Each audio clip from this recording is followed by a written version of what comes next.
ஆண்டவராக இயேசு கிறிஸ்துவின் நாமத்தில் என் அன்பின் வாழ்த்துக்கள். பிரியமான கர்த்தருடைய ஜனமே, இந்த காலை வேளையில் நம்முடைய தியானத்திற்காக நாம் தெரிந்து கொள்ளப் போகிற வேத வசனம் ஏசாயா தீர்க்கதரிசன புஸ்தகம் 35ஆம் அதிகாரம் 8வது வசனம். அங்கே பெரும் பாதையான வழியும் இருக்கும், அது பரிசுத்த வழி எனப்படும். தீட்டுள்ளவன் அதிலே நடந்து வருவதில்லை. அங்கே பெரும் பாதையான வழி இருக்கும், அது பரிசுத்த வழி எனப்படும். தீட்டுள்ளவன் அதில் நடப்பதில்லை, அதில் வருவதில்லை. பேதையனாய் இருந்தாலும், ஒரு பேதையாய் இருந்தாலும் அவன் அந்த பாதையில் திசை கெட்டு போவதில்லை. பரிசுத்த வேதாகமும் நமக்கு ஒரு பெரிய நம்பிக்கையை தந்திருக்கிறது. ஒன்று, தேவன் நம்மை பரிசுத்த பாதையில் நடத்துகிறார். அவர் பாதை பரிசுத்தம் உள்ளது. அந்த பாதையில் நாம் நடக்கும் பொழுது அவர் நினைக்கிற பிரகாரமாய் நம்மை நடத்தி செல்லுகிறார். தீட்டான காரியங்களோடு அதில் பிரவேசிக்காதபடி, தீட்டு இல்லாதபடி நம்மை வழி நடத்துகிறார். வேதத்தில் நீங்கள் கவனித்து பார்ப்பீர்களேயானால் 2 மனிதர்கள் தீட்டு உள்ளவர்கள். அந்த 2 மனிதர்கள் தீட்டுள்ளவர்களை பரிசுத்தப்படுத்தி ஆண்டவர் தம்முடைய சேவைக்காக, தம்முடைய காரியத்திற்காக ஏற்றுக்கொண்டதை நாம் வேதத்தில் வாசிக்க முடியும். ஏசாயா 6வது அதிகாரத்தில் வாசிக்கும் பொழுது, உசியா ராஜா மரணமடைந்த அந்த வருஷத்தில் ஏசாயா உயரமும் உன்னதமான சிங்காசனத்தை கண்டான். அங்கே நீங்க வாசித்து பார்த்தீங்கன்னா, ஏசாயா சொல்லுகிறான், நான் அசுத்த உதடுள்ள மனிதன், அசுத்த உதடுள்ள ஜனங்களுக்கு நடுவில் வாசம் பண்ணுகிறவன் என்று சொல்லுகிறான். தேவனாகிய கர்த்தர் ஒரு சத்தம் அங்கே கேட்கிறது. அப்பொழுது ஒரு தேவ தூதன் ஒரு குறட்டினாலே அந்த பலிபீடத்திலிருந்து ஒரு நெருப்பை எடுத்து அது ஏசாயாவின் நாவை தொட்டான்.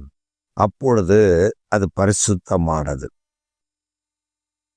தீட்டு உள்ளது, தீட்டோட தேவனுடைய காரியத்தை அது செய்துவிடாது, அதை பரிசுத்தமாக்குகிற கர்த்தர்.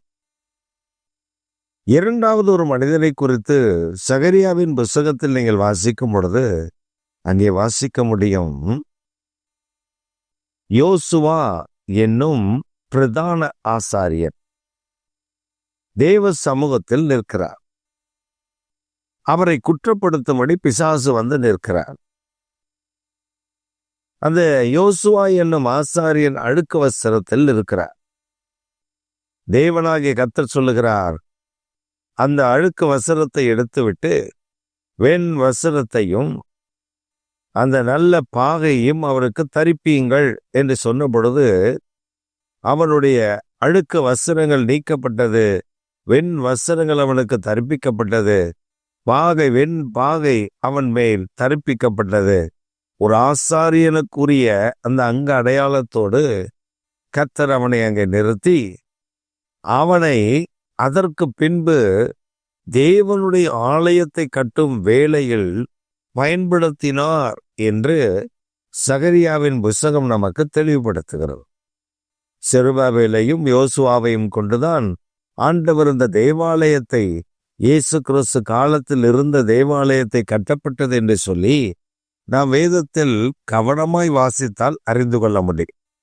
அப்ப ஆண்டவர் ஒன்றை நமக்கு கற்றுக்கொள்ள விரும்புகிறார். அது என்ன?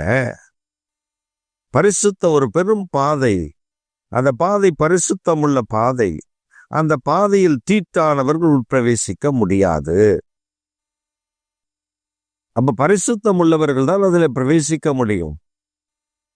1 பேதுருவின் புஸ்தகம் 1வது அதிகாரம் 15ஆம் வசனம் சொல்லுகிறது, நான் பரிசுத்தராதலால் நீங்களும் பரிசுத்தமாயிருங்கள்.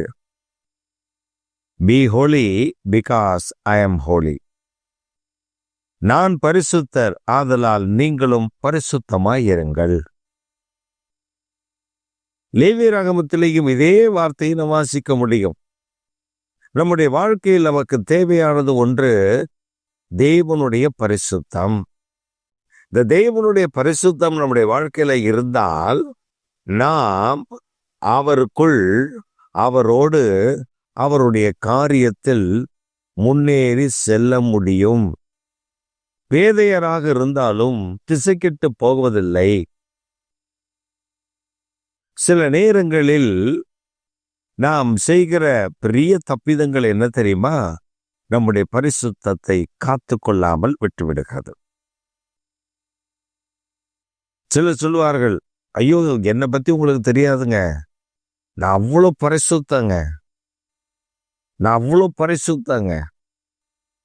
ஒரு மனிதன் அப்படிதான் சொன்னார். ஒரு சாது. அந்த சாது நாங்கள் படித்த வேதாகம கல்லூரிக்கு, நாங்கள் படிக்கிற காலகட்டத்தில் அல்ல, அதற்கு முந்தின காலகட்டங்களில் அவர் வந்திருக்கிறார். அவர் சாது. அவருக்கு ஆசாபாசங்கள் இல்லை என்று எல்லாரையும் நம்ப வைத்துக் கொண்டிருந்தார். ஆனால் அந்த சாது ஒரு நாள் இந்த வேதாகம கல்லூரியில வந்து டே ஆஃப் பிரேயர் என்று ஒரு நாளை வைத்து, அந்த நாளிலே பெரிய வெளியில இருந்து பிரசங்கியார்களை, நல்ல அபிஷேகம் பண்ணப்பட்ட பிரசங்கியார்களை அழைத்து பிரசங்கிக்க வைப்பார்கள். அப்படி இந்த மனிதனையும் அழைத்திருக்கிறார்கள். இந்த மனிதன் இந்த ஊழியத்துக்கு வந்திருக்கிறார். வந்தவர் முடித்துவிட்டு நேராக ஒரு விடுதிக்கு சென்று அங்கே தங்கியிருக்கிறார். அவருக்கு தமிழ்நாடு வேதாகம கல்லூரியிலேயே தங்குவதற்கான வசதி கொண்ட அறைகள் இருக்கிறது. அங்கே தங்கலை. அவர் வெளியில போய் தங்கி இருக்கிறார். பின்பு அவரை குறித்து கேள்விப்பட்ட பொழுது அவர் விபச்சார பாவத்தில் இருக்கிறவர் என்று தெரிய வந்திருக்கிறது. அதற்கு பின்பு அவரை அந்த ஊழியத்திற்குள்ளே சேர்க்கவே இல்லை. அப்ப நம்ம பரிசுத்தம் நம்முடைய ஆடையில் இல்லை, நம் மனதில் இருக்கிறது. நாம் பரிசுத்தமாய் வாழ முடியுமா? முடியாது. அப்ப எப்படிதான் நம்மை பரிசுத்தமாக்குகிற ஒருவர் இருக்கிறார். அவர்தான் பரிசுத்த இரத்தம் சிந்தின இயேசு கிறிஸ்து. அவரை சார்ந்து கொண்டால் அந்த பரிசுத்தத்தில் நிலை நிற்க முடியும். பரிசுத்த ஆவியானவர் அதற்காக தான் கொடுக்கப்பட்டிருக்கிறார். பரிசுத்த ஆவியானவர் நம்மை பரிசுத்தமாய் நடத்துவதற்கு தான் கொடுக்கப்பட்டிருக்கிறார். இந்த காலை வேளையில் பெரும் பாதை, அது பரிசுத்த பாதை. தீட்டானவர் அதில் போய்விட முடியாது. நீங்களும் நானும் அதில் பிரவேசிக்க இயேசுவின் இரத்தமும் பரிசுத்த ஆவியானவர் நமக்கு உதவி செய்வார்கள்.